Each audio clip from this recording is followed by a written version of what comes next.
What I want to show you now is we'll talk a little bit about some searching techniques. What I'm going to do is I'm going to show you a few techniques on how to do some and some of the information you can get from it. Okay, why do it? One is novelty assessment. Remember, the Patent Office says it has to be novel, meaning to say no one else has done this. If someone else has done it, we can't be the inventor. That's how the Patent Office sees it. Okay, another one is learning. When we search on different patents, we'll see how other people approached this problem that we're trying to solve. So that can be valuable for us. Maybe we change our invention a little bit based on what we've learned. Avoiding unnecessary expense. Okay, because applying for a patent can be pretty expensive. It can cost, anywhere from, let's say, $3,000 to $10,000 or more, depending on what it is and how long it goes. Depending, it all depends if you hire somebody. So that says, searches are usually considerably cheaper than that. So sometimes, if you do a search, you may be disappointed to see that your idea is out there. But if you know it's out there, and then decide not to pursue the patent, you've probably saved yourself that much money. One such example that I encountered a while back was somebody who worked in the TV repair industry, and they invented some sort of device for TV repair. And I said, would you like to do a search on this? They said, listen kid, I've been in this industry 30 years, I've never seen nothing like it, I know it's not out there. I said, well, it's up to you, search isn't that expensive, you want to give it a shot. He said, okay. So, did a search and found what I call a direct hit. Basically, this thing was as close to as if it picked the guy's brain as it could be from about 6 years, prior to when this was. And it was just a patent, so he may have been correct in that you couldn't buy this thing and it wasn't sold, so he might have been correct about that, but that didn't mean that nobody had the idea. Apparently someone had the idea and they patented it, even if they never commercialized it. So because it was patented by someone else, it would have precluded him from getting a patent. So while he was disappointed to hear that, he also saved himself a lot of money and aggravation pursuing a patent that he would likely not get. So that's another reason to do a search. And when we do it, contacted the guy you found for some kind of deal? He could have.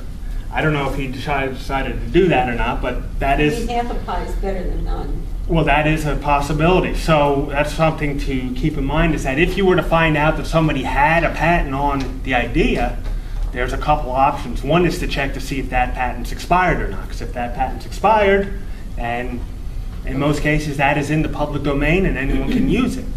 Another situation is that that person may want to sell or license that patent to you. Yes?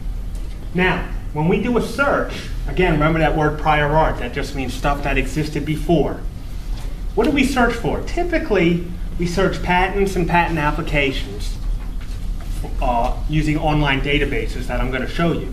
But magazine articles and existing products can also be prior art. Now, is there anybody here who hasn't used the internet to search on Google or something?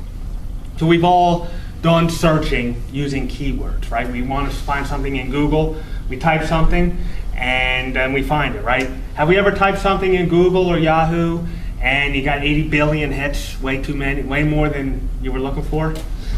So that can happen with patents too. So what I'm going to talk about here is how to get started with the search and also how to narrow it down when you get 80,000 results, because that's just too many to realistically process. Okay, so getting started. Writing a summary of the invention is good. I had asked earlier if people had actually written a summary or a write-up of their invention. And one of the good reasons to do that is because you can help generate keywords. Okay? If we can put basically what our invention is on paper, some keywords are going to jump out at us that could be useful for searching. And I recommend people use a thesaurus, which you can either buy at the local bookstore or Microsoft Word. If you right-click, you can get a thesaurus to see alternate words. Why? Because when you're searching with keywords, sometimes people use different words to describe the same thing. I might call it a scissors. Somebody else might have called it a clippers in their patent, or a snips, or whatever. So we want to find all those words like clippers and snips, that might be pertaining to our invention, different ways to describe it. We want to determine the relevant time frame. 1976 is important if you're using the Patent Office website, because that's how far back their text searching goes. Okay? So there's other techniques if we need to go beyond or before 1976. So if we're talking about something like nanotechnology, maybe I don't care about, going beyond 1976. But I can personally tell you that they had scissors before 1976. So if I have a scissors invention, I know I got to go before 1976. If I want to go before 1976 using the Patent Office website, there is a patent classification system, which is kind of like a Dewey Decimal System for patents. Basically, just like in the Dewey Decimal System, there's numbers, like call numbers, to find out where certain books are. History books are in 732.6 or whatever. There are classes and subclasses for patents. So if we know what classes or subclasses are in, we can search that way as well. Here's an example for a punching bag. We're going to talk about a punching bag later on, by the way. But punching bag that we're going to talk about is in class 482, exercise devices, and it's in a subclass of 83, striking, because you punch a punching bag. And patents can have more than one class and subclass. They can have multiple. But the cool thing is that I might call it a punching bag. Someone else might call it a training bag, training apparatus, heavy bag. So if I just search for the word punching, I might miss it. But if I search for a class 482, subclass 83, I'm going to see everything. Doesn't matter what they've called it. So when I do a search, I like to search both ways. I like to use keywords in case somebody classified it wrong. And then I like to use the class subclass in case somebody used an unconventional title that I wouldn't have thought of. Anger management device. Who knows what they would call a punching bag, right? But